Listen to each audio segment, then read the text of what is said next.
فلما جاء آل لوط المرسلون قال إنكم قوم منكرون قالوا بل جئناك بما كانوا فيه يمترون وأتيناك بالحق وإنا لصادقون فأسر بأهلك بقطع من الليل واتبع أدبارهم ولا يلتفت منكم أحد وامضوا حيث تؤمرون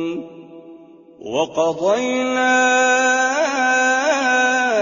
إليه ذلك الأمر أن دابر هؤلاء مقطوع مصبحين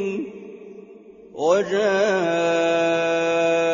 أهل المدينة يستبشرون قال إن هؤلاء ضيفي فلا تفضحون واتقوا الله ولا تخزون قالوا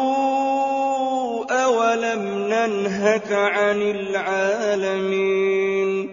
قال هؤلاء بناتي إن كنتم فاعلين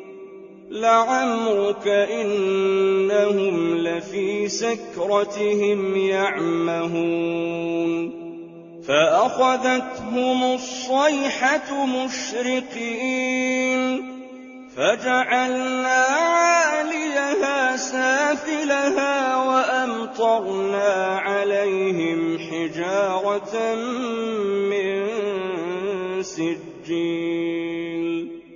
إن في ذلك لآيات للمتوسمين وإنها لبسبيل مقيم إن في ذلك لآية للمؤمنين وإن كان أصحاب الأيكة لظالمين فانتقمنا منهم وإنهما لبإمام مبين ولقد كذب أصحاب الحجر المرسلين